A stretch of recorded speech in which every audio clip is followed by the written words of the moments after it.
Am I glad that exam is over. I can't remember the last time I studied so much and so hard for one class. Welcome to college life. It's a lot different than when we were in high school. You're sounding like my mother again. Did you find anything? Actually, I did. There's a 2-bedroom on Cottage just 3 blocks away from campus and available beginning in August. What do you think reasonable rent means? Let's call and find out. Are you sure we should be doing this? I mean, we've been here less than a year and dorm life isn't all that bad. I agree, but now that I've received my sophomore housing exemption, I think it might be a good idea to check some places out. You're right, let's call this place. It does sound great. If you are a freshman or sophomore at the University of Wisconsin-Whitewater, you are typically required to live on campus in a residence hall. But there is an exemption process for upcoming sophomores who desire to live off campus, and we'll go into more detail about that shortly. While off-campus housing may appeal to many students, it is important that anyone who desires to live off campus must abide by a number of rules and regulations in order to be a good neighbor and to live appropriately according to city ordinances. Where are you going to live? The roommates need to discuss what kind of off-campus living experience they want to have. There are a variety of different housing options off campus, from houses, duplexes, small apartment, or large apartment complexes. Many decisions need to be considered or made. For instance, do you want to reside in a house? Would you be more comfortable in an apartment setting surrounded by other college students? If you live in a residential neighborhood with families, do you understand how that might impact your lifestyle? What are all the costs involved with each type of housing style? What is your budget? Some apartments have semester rates, however, leases typically are for 12 months. Can you afford to pay for the summer months if you aren't going to stay in Whitewater? If not, subletting may be an option you need to consider, which involves a consultation with your landlord. Remember, the winters in Wisconsin are cold, and that impacts the gas-electric costs. Ask for information about what the typical annual gas-electric cost for a house or apartment might be. You'll also need to confirm with your landlord who is responsible for shoveling the sidewalks and driveways. Many require the tenants to take on this responsibility. Remember when Sandy and Betsy were talking about moving off campus? It's clear they are both freshmen currently, but they are hoping to earn a sophomore exemption for the following year. That process starts in late September during the freshman year.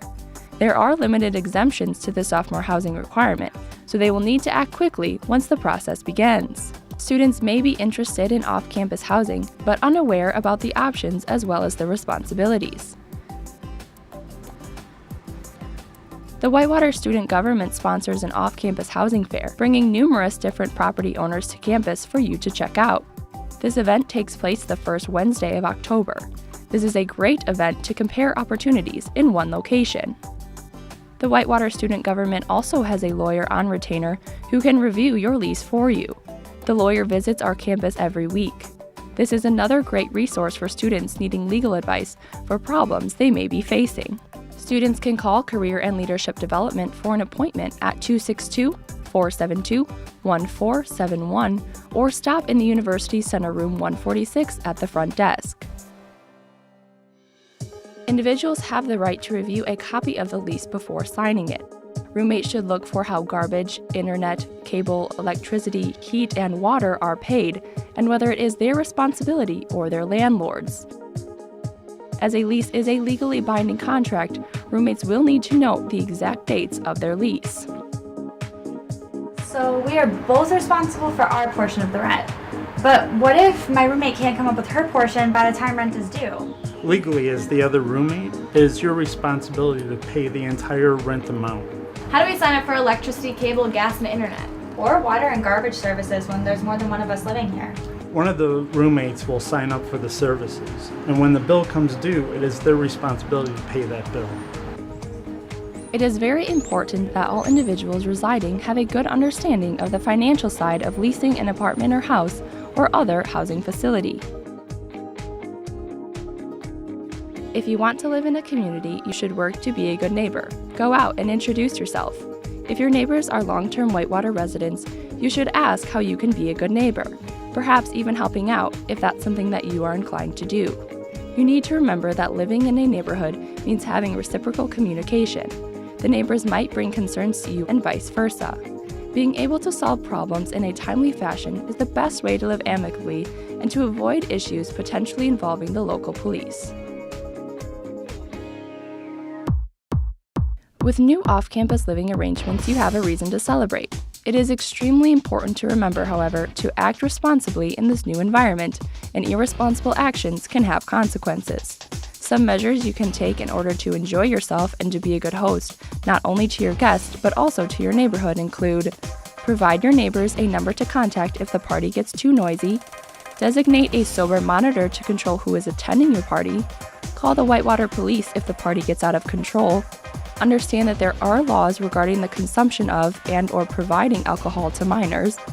Serving alcohol to those under 21 could result in up to $800 in fines plus fees. Being cited and found guilty for inappropriate behavior or conduct can have serious financial and/or long-term legal ramifications. You could also be civilly and criminally liable for any drunken guest actions, even if he or she leaves your party to go elsewhere. It is illegal to sell alcohol without a license, including selling cups at a keg party. Remember, if you host a party, you are responsible for the cleanup, including the removal of all cans, bottles, or other debris from the yard. Just another important and understood component of living in your neighborhood. Living off campus means you are part of a larger community. What you do affects other people. The main goal to remember is that the neighborhood should be a place where all people can live comfortably and respectfully. A first-time noise violation citation has a maximum fine of $300 per person plus fees. A nuisance gathering, such as a party that spills into public or private property, carries a fine of $800 plus fees. Some violations might have an impact on your career aspirations. These issues can attract police attention. Loud music heard beyond the border of the yard, guests urinating outside on your or your neighbor's lawn, or having open alcoholic beverages on sidewalks or streets are violation of city ordinances. These may also bring university consequences. There are also ordinances in the city of Whitewater that renters or homeowners have to comply with. Some of these include: garbage must not be put on the curb any earlier than 4 p.m. the day prior to pickup. Trash containers must be stored out of view by 4 p.m. on pickup day. A fire can be built, but it must not be visible from the street and no bigger than 5 foot by 5 foot in size, 15 feet from the structure, supervise at all times, and be close to a hose ready to extinguish it if necessary. A couch cannot be put on the porch, as only outdoor furniture may be used on the lawn or porch. Friends that come to stay the night can't park on the street because parking is restricted on most Whitewater streets between 2 a.m. and 5 a.m. From November 1st through March 31st, no parking is allowed on any street from 2 a.m. to 6 a.m. Dogs and cats that live in Whitewater must have a current rabies tag, and dogs must have a license. Laws and ordinances change from time to time, so it is your responsibility to remain current with them. The latest City of Whitewater list of ordinances can be found online at the following address. Your off-campus housing experience should be a positive one. Of course, the main responsibility falls on you. Good luck in making Whitewater home during your college experience.